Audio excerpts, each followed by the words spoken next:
So ఇక్కడ వాల్మీకి గురుకులంలో ఉన్నప్పుడు ఈరోజు సార్ వచ్చారు, నెక్స్ట్ ఊరికి కలుద్దామని. సార్ మీ గురించి చెప్పండి ఒక 2 మాటలు, కెమెరాను పట్టించుకోవద్దు. నేను రిటైర్డ్ డిఆర్ఓ హైదరాబాద్గా అయ్యానండి 2012లో. తర్వాత తెలంగాణ వచ్చినాక గవర్నర్ గారి దగ్గర తెలంగాణ స్టేట్కు 10 ఏళ్ళు రెడ్ క్రాస్ సెక్రటరీగా ఉన్నాను. అంటే వరుసగా పని చేసుకుంటున్నాను గత 70 ఏళ్ళు దాటినాక. లాస్ట్ 1 ఇయర్ నుండి మా ఊర్లో మా పాత కాలేజీ మిత్రులు ఓల్డ్ స్టూడెంట్ అసోసియేషన్ పెట్టి టీచర్లను తర్వాత వాళ్ళందరికీ ఇన్స్పిరేషన్ ఇవ్వాలని, ఎడ్యుకేషన్ మీద పనిచేయాలని ఒక పెద్ద మీటింగ్ పోయినేడు పెట్టాము. 3 days చాలా ఫేమస్ అయింది. వరల్డ్ రికార్డ్ వచ్చింది.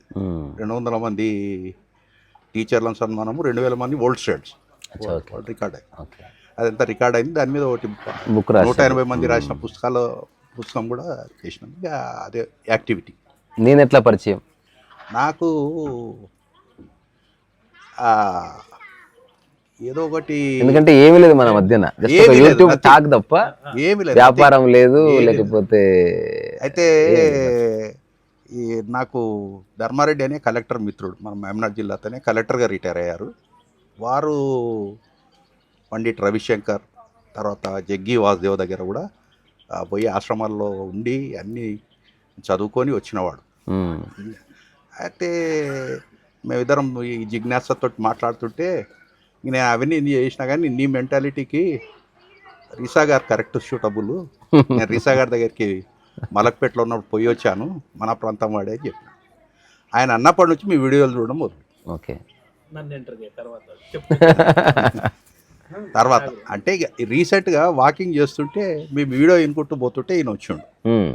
సార్ రీసా నాకు తెలుసు, వాళ్ళంతా తెలుసు అంటే, అరే అమ్మ దొరికారు లక్కీ లాంటి కల్దం వారిని పోయి అంటే నన్ను తీసుకోపో అని 1 నెల కింద చెప్పాను. ఈరోజు ఆయన ఏదో పరిచయాలతోటి సార్ మీరు ఫ్రీగా ఉంటే పోదామని అంటే వచ్చి అంతే. అట్లా మిమ్మల్ని కలవడం జరిగింది. చాలా వరకు నా ఉండే డౌట్స్కు మీరు సమాధానాలు ఇస్తున్నారు మీ వీడియోలో, కాబట్టి ఎక్కువ డౌట్లు కూడా లేవు. కానీ ఇప్పుడు నాదేంటంటే నిష్కామ కర్మ అది ఇది అని చెప్పారు కదా, పని చేస్తూ పనిలో ఆనందం పొందుతూ తర్వాత ప్రాపంచిక వ్యవహారాల లోపల ఎట్లా చేయాలి, ప్రకృతి పరంగా అంటే ఏది డిస్టర్బ్ చేయదని థీమ్ బాగుంది. కానీ ఇప్పుడు 70 ఏళ్ళు వచ్చినాక మేమేం పని చేయాలా అని ఒక డౌట్ వచ్చింది. అయితే చిన్న విషయం ఉంది, అంటే శరీరానికి ఒక ధర్మం ఉంది, మనం దాన్ని ఫోర్స్ చేయడానికి లేదు. ఇప్పుడు నాకు 70 ఏళ్ళు వస్తే ఇప్పుడు ఆ మల్లకంబ ఎక్కి దిగాను, దాన్ని ముట్టుకోపోవచ్చు. ఒకవేళ మన మైండ్ ఎటు పోకుండా అనుకుంటే అసలు ఏమి చేయకుండా ఉండడం అనేది పరమోత్తమైన చేష్ట. అట్లా కుదరని పక్షంలో ఏదో చిన్న యాక్టివిటీ పెట్టుకోవాలి. దాంట్లో జీవిత లక్ష్యం కానీ, గొప్ప పరమార్థం కానీ, పేరు ప్రఖ్యాతులు కానీ, మనుషుల యొక్క సందడి కానీ, లేని పనులు పెట్టుకుంటే మెల్లగా ఏకాంతంగా మనం గడుపుతున్నా మనకి సమయం వృధా అవుతుండడం కానీ, లేకపోతే మనకు ఒక గాబరా కానీ అట్లా కలగదు. ఎందుకంటే ఆల్రెడీ ఉద్యోగ ధర్మంలో, సంసారంలో చాలా చేశారు. దో ఇట్ ఈస్ రిపిటేటివ్, చాలా చేయబడ్డది. అంతకంటే ఏం చేస్తాం మనం? ఒకవేళ చేయవలసి ఉంటే ఆ చేస్తున్నది వదిలేసి ఏదన్నా గొప్ప కార్యక్రమం 30 ఏళ్ళ క్రితం చేయవలసి ఉండే, కానీ నాకు అప్పటికి అది కరెక్ట్ అనిపించింటుంది. అది మీరు కొనసాగించారు, కుటుంబ బాధ్యతలు ఉంటాయి, సో దాని నుంచి పక్కకు చేరడానికి రాదు. అందుకని ఇది సలహా కాదు, కానీ నాకు ఆ వయసు వచ్చే సందర్భం వచ్చినప్పుడు నేనేం చేస్తానంటే, ఏం చేయకుండా ఉండే ఒక మానసిక స్థితి ఉంటే ఏమి చేయను, లేదా ఏం చేసినా నాన్ సీరియస్గా చేస్తాను. రోజంతా చిన్న పనులు చేస్తాను. అవి ఏమిటనేది మీ యొక్క శరీర ధర్మాన్ని బట్టి మీరు ఎంచుకోవాలి. మీరు బ్లిమ్ అని విన్నారు పేరు? బ్లిమ్ అని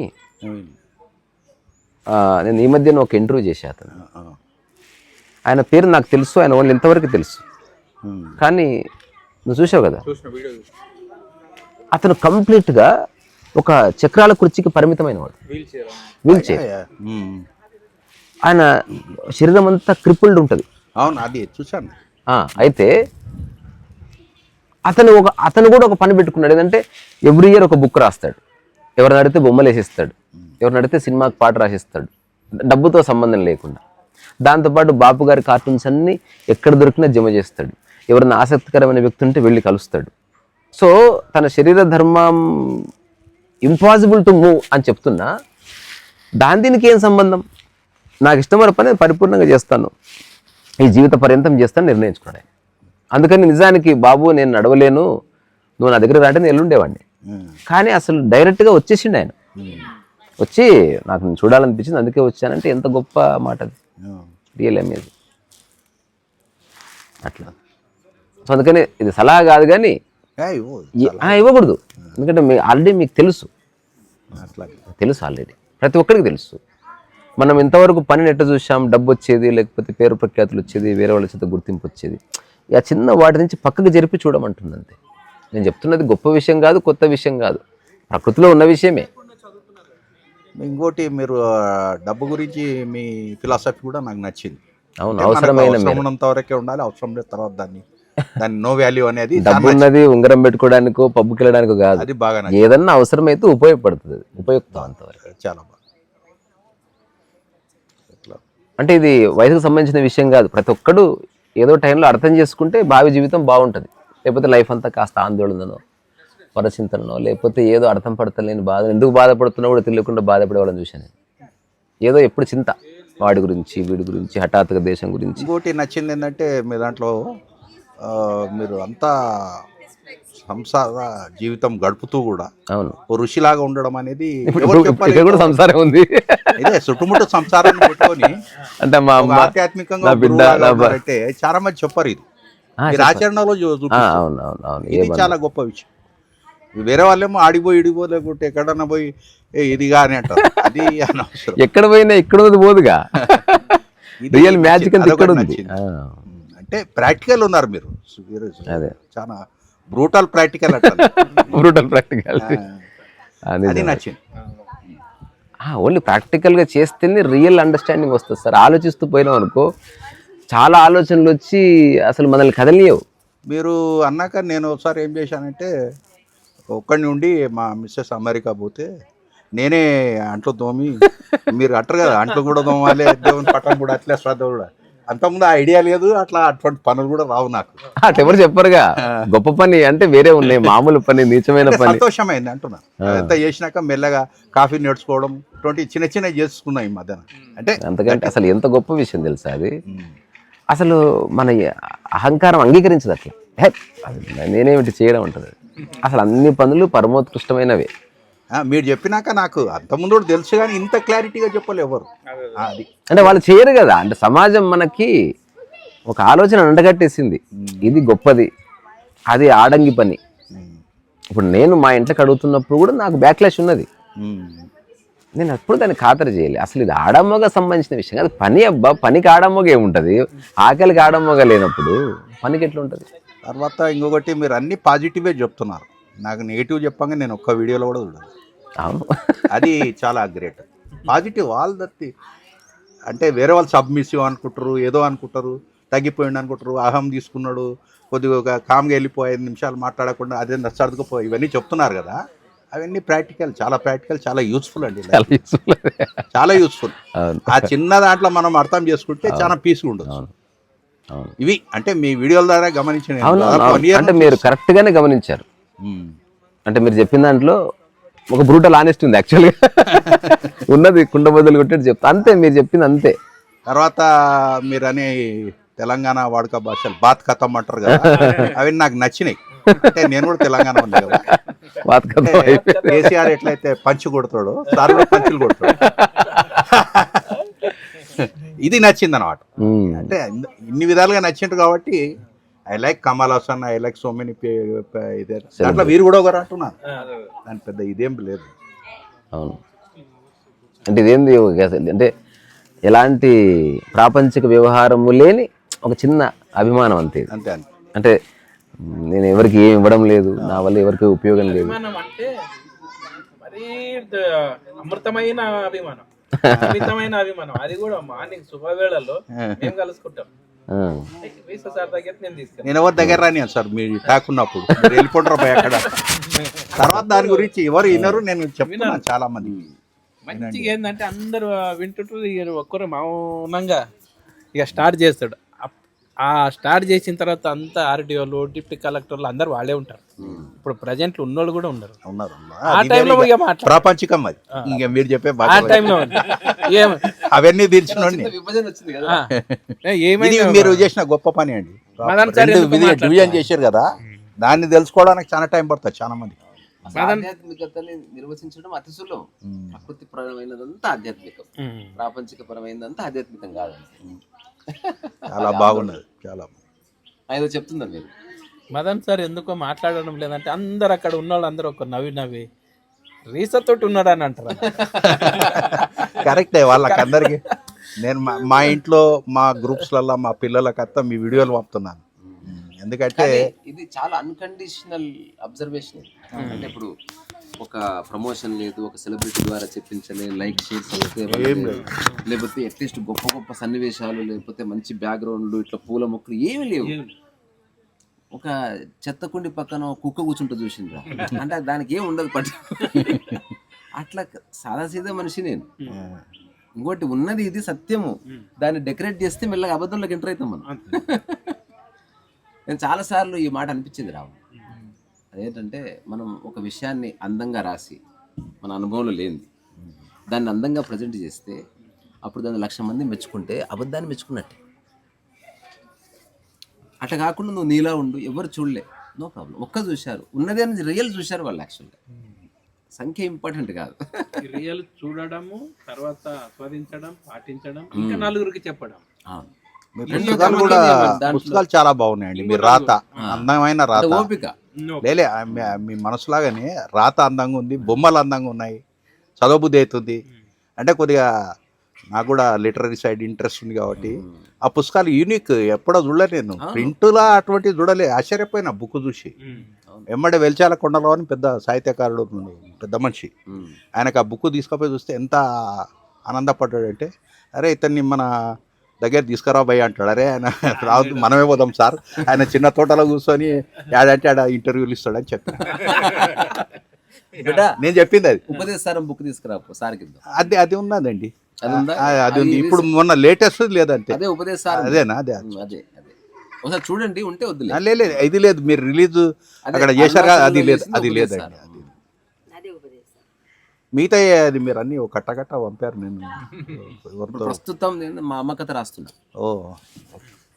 అంటే దాని భూమికి ఏంటంటే, మా మదర్ 1000 మందికి నచ్చకపోవచ్చు, ఆమె గొప్ప వ్యక్తి కాకపోవచ్చు, స్టిల్ మదర్ ఈజ్ మదర్ అంతే. అది గొప్పగా ఉండదు, అది లేకపోతే గొప్పగా ఉంటేనే రాయాలి లేదు. అది మన జీవితానికి ఆధారభూతమైన ఒక సోర్స్. అది దాన్ని ఒక ప్రత్యక్షంగా చూసిన వ్యక్తిగా, ఒక ఆనెస్ట్గా ఒక చిన్న డాక్యుమెంట్ రాస్తున్నా. చిన్న స్టోరీ లాంటిది. మంచిది సార్. అది అంటే మనం ఏదేదో గిఫ్ట్ ఇస్తాం కదా, భూమి మీద శాశ్వతంగా ఆ పుస్తకం ద్వారా ఉంచుతున్నారు అన్నమాట. ప్రతి ఒక్కరు కూడా నా ఉద్దేశంలో వాళ్ళ కుటుంబంలో మదర్ ఎన్నో త్యాగాలు చేసి పెంచి చేసి ఉంటుంది. దాన్ని ఒక రికార్డ్ చేయడం అవసరం. అది మీరు ఈ బుక్ పంపితే చాలా మందికి ఇన్స్పైర్ అవుతుంది. వాళ్ళు కూడా రాయడానికి ట్రై చేస్తారు మొన్న చెప్పిన వాళ్ళ మదర్ గురించి. పెన్నుందా బిడ్డ? సరిపోతుంది. నేను దీనికి పే చేస్తాను అమౌంట్. ఎందుకంటే మీరు అన్ని ఫాలో అవుతారు కాబట్టి ఇది కూడా మీరు ఫాలో. ఫేమస్ అవ్వడానికో లేకపోతే మీరు అది ఉంటే వేరే ఉంటుంది స్టైల్. అది ఈషన్ మాత్రం ఉన్నా వాక్కు దెబ్బతింటుంది. అది ఉదాహరణకి నాకు ఒక లక్ష్యం ఉందనుకో, డబ్బు సంపాదించాలి. నేను ఎంతసేపు మాట్లాడినా మీరు డబ్బున్న వాళ్ళు అనే థాట్ నాకు ఎప్పుడు ఉంటుంది. ఇప్పుడు ఇద్దరిట్లో వీరు బాగా డబ్బు ఉందనుకో, నా మైండ్ ఇతని వైపే మొగ్గుతుంది.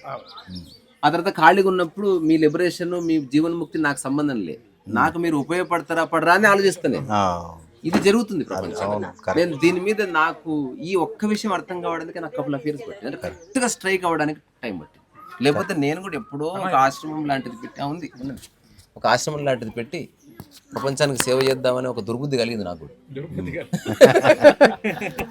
కానీ రియల్ సర్వీస్ ఏంటంటే, నేను దాదాపుగా ఒక ఒడిశా తప్ప ఇండియా మొత్తం పోయి వచ్చినాం. ఎన్నెన్ని ఆశ్రమాలను మేము అటాచ్ చేసినాము, ఎన్నెన్ని మేము రాయాలంటే నేను అప్పుడప్పుడు ఒక 4 వాక్యాలు అక్కయ్య గారికి, నేనున్నానమ్మా అంట, నేను బహిరంగంగా ఎప్పుడన్నా రాను, వచ్చిన రోజులు అదంతా బీభత్సంగానే ఉంటుంది, చూద్దాం, నేను వెయిట్ చేస్తున్నా ఒక్కొక్క అంశంలో మీద నేను అనుకుంటున్నాం, వెనుక అవుతున్నాం, చూద్దాం. ముందుకు దబ్బినప్పుడు అప్పుడు రాక తప్పదు, గ్రౌండ్కు రాక తప్పదు. ఇలాంటి వాళ్ళు చాలామంది ఉన్నారు. మీరు అన్నారు చూడు, ఇంకొక పాయింట్ అన్నారు, ఎవరెవరిని చూసి ఎట్టెట్లు చూసి బొట్టు పెడతారు. ఆయన కలెక్టరా, జడ్జా, లేకపోతే లీడరా, ఎమ్మెల్యేనా, చైర్మనా, జడ్పీ చైర్మనా, ఎవరు ఏం పనికి వస్తారు అలాంటి వాళ్ళు. ఇక్కడ అవి లేవు ఈడ. మనం అందుకే మీరు ఇంత సింపుల్గా, ఇంత అరుదుగా, ఇంత ఇంత ఇంత ఇంత మీరు ఇంత ఇంత వట్టుడా అవుతా అంటారు. అయినా సరే అది ఎదుటి వ్యక్తి దృష్టి తప్ప నేను అస్సలు దాన్ని నా తలకి ఎక్కించుకోవడం లేదు. నా యొక్క కదలికల్లో కొంచెం కూడా బరువు ఉండదు. 50 ఏళ్ళ తర్వాత కూడా జీవితం ఇంతే సరళమైన జీవితం, చాలా ఉన్నతమైనది. అయితే ఒకటి మీరు ఎప్పుడు మధ్య చాలా వినలేదు, ఎప్పుడు ఒకటి చెప్తుంటారు 2009 తర్వాత అని, ఏదో రియలైజేషన్ అయిందని. అంత ముందు ఉండి అప్పుడు అయ్యింది అన్నారు కదా, దానికి ఏదన్నా సంఘటన ఉందా లేకుంటే? సంఘటన అనేది ఎట్లా ఉంటుంది అంటే సార్, ఫిజికల్ గానేమో పెద్ద సంఘటన, చిన్న సంఘటన ఉంటుంది. ఇప్పుడు ఇంకా స్పైన్ దొరికింది అనుకో పెద్ద యాక్సిడెంట్, వీళ్ళు కోసుకపోతే చిన్న యాక్సిడెంట్. బాడీ పరంగా పెద్ద చిన్న ఉంది, మానసికంగా పెద్ద చిన్న లేవు, మనకి పెద్దగా చిన్నగా అనిపిస్తుంది.